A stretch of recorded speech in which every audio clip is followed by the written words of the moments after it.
print studio.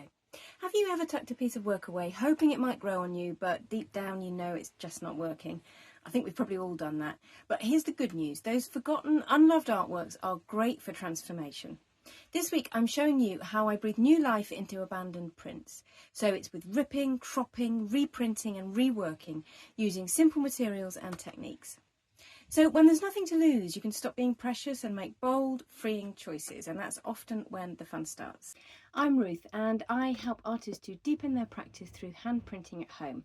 I make videos from my tiny shed studio in Bristol, UK, and the eagle-eyed among you may have noticed that I have transformed my studio over the last week, so it's gone a bit brighter, a bit whiter, and a little bit easier hopefully for you to see what goes on in here.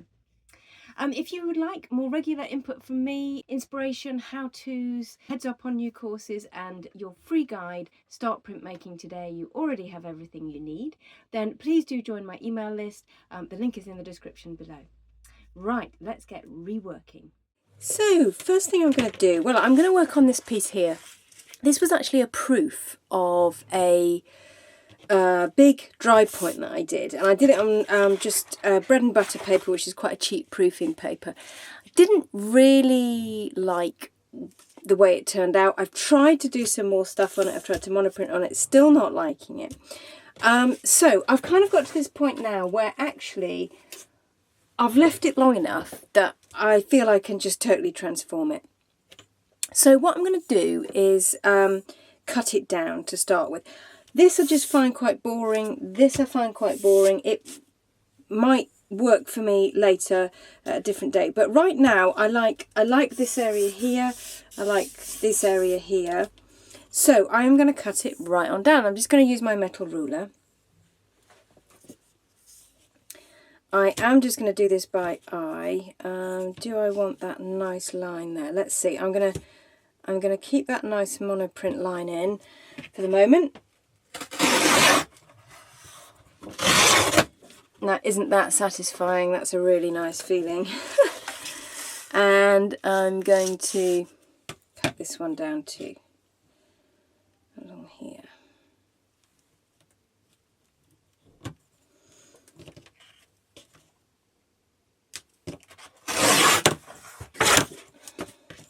Okay, and just for good measure, I'm going to take these white areas off as well.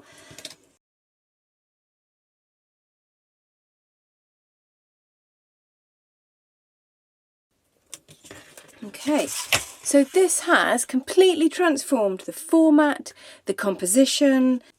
It's something completely different to work with now. And I'm going to get on in there and do some reprinting. So I'm actually going to monoprint on top of this. It needs a lot more darkness, tonal contrast essentially. So that's what I'm going to do next. So I have pre-mixed some colours here. I've got a very dark purple, and hopefully that's going to make the sort of ochre colour sing. I've got a very light duck egg here, and I actually made that with, a viridian hue, so a very rare occasion when I actually use an off-the-shelf colour there, and I've mixed it with a bit of white to make a sort of duck egg colour. So the first thing I'm going to do some monoprinting here. So I am just going to put out some of this darker purple colour and roll it out fairly thinly.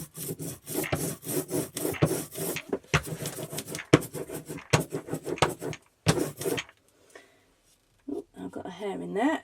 I'm going to try and create some sort of rain clouds, or rain falling down I should say, by pressing onto the back of my paper. Now, this is fairly thick paper. It's thicker than I would normally monoprint with, and it's already got ink on.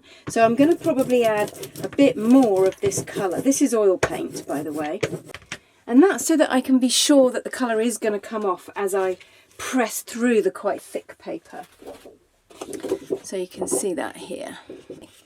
So, actually drawn a line on the back here. I held this up to the window, drew a line on the back so I know where the horizon line is.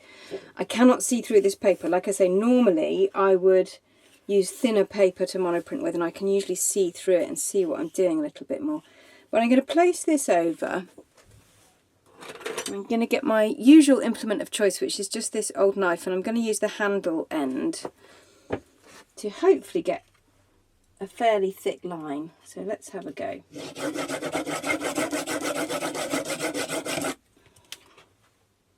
Okay, so that is doing something, definitely. I like the movement here, I like the darkness. It's not coming out as dark as I thought it would, so I'm going to do a little bit more. And I'm also going to put some ink up here as well. So let me just roll some more out. Okay, so I've just rolled a bit more ink out here. I've made it a bit taller there. And let's see how we can go with this.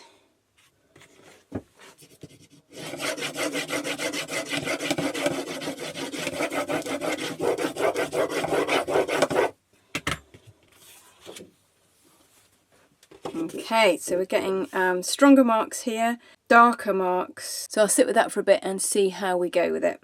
Now the next thing I'm going to do, I don't know if you would call this reworking or reprinting, but I'm going to roll some ink straight onto my print. I'm going to use this lovely sort of duck eggy colour, and I am going to just roll some, I'm going to put some out here and just roll. And by the way, this is just a big piece of plastic, and it's a bit difficult to see. It's rather dirty. The table underneath is rather dirty, but this is just smooth plastic, a big smooth piece of plastic. You may even find, if you're home printing, that you might find a table that is suitable, that is just smooth enough anyway. Now, I'm going to get my print here. Actually, I'm going to put it there. Okay. And I am just going to roll this straight on,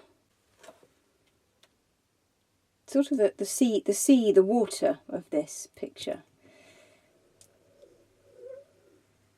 Because I think this colour, hopefully, is going to make this sort of ochre colour just sing a little bit more.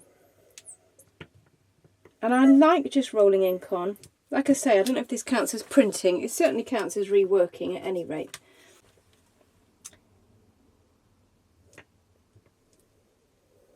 It's uncontrollable kind of mark making.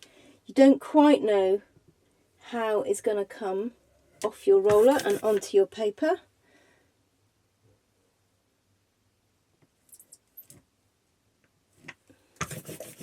And it often can sort of suggest reflections and water and rippling water. So that's kind of why I like doing it like that.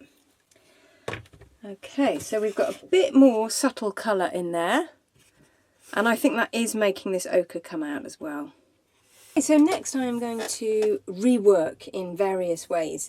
So I've got my usual array of my favourites here. I've got graphite pencil, got some charcoal, some pastels, and I've got my favourite, one of my favourite stamps, which is just a foam circle, which I might put in somewhere along here. So first of all, I'm just going to use my graphite pencil to just work back into these dry point lines that have kind of disappeared a bit through the printmaking, just to, under the monoprint. So just to kind of bring them back up just a little bit, not too much actually. The eye generally is not going to see that too much when you're just looking at the print. Okay, and I've got this really nice bright pastel, aqua pastel, which I'm just going to exaggerate this lovely colour here actually, that we've already got a bit of. I'm just going to put it along the horizon line here, or the water line.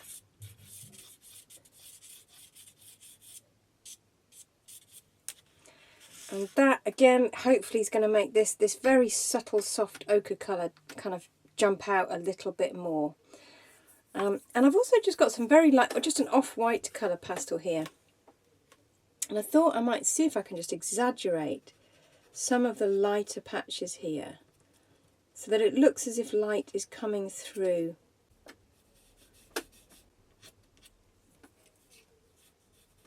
And that's creating more tonal contrast as well.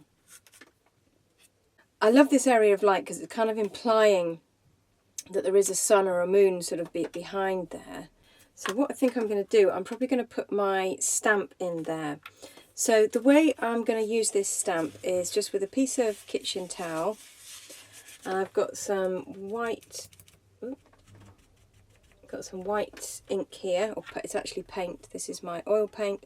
And I just dab that on.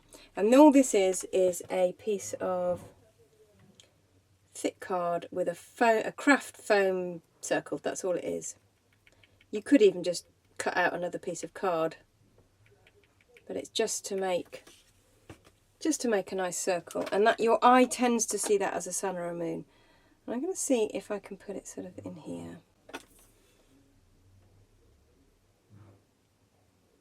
So it's going to be quite subtle, hopefully.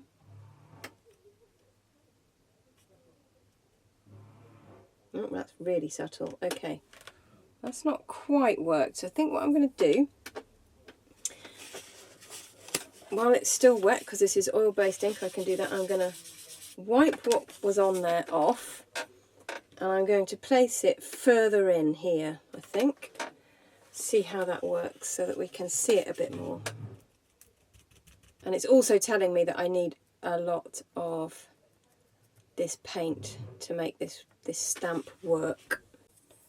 So let's see if I put it against here. It's against a slightly darker part of the print now, which hopefully will work a bit better. Yes, now that's worked a lot better. Really subtle, it's quite uneven, which is quite nice, I like that. So we've gone from really quite a plain print to a completely different format, different composition, and transformed it with colour, with monoprint, with stamp, and just with drawing into the piece as well. So I might do a little bit more to that, but for the moment I'm just going to sit with it and see how I feel about it. But I think that you'll agree that's pretty transformed. Thanks for joining me today. I hope that's given you some ideas about how to rework some of those pieces you've been stuffing away in drawers for a little while. Some holidays are coming up, so my videos will be a little bit more sporadic over the next few weeks, so there's not going to be one next week, but I will be back to normal service certainly by September, and there's probably going to be a few in between as well. If you'd like to join my email list, you will get all my content, everything I produce, straight to your inbox every couple of weeks. The link is in the description below, and I will see you next time.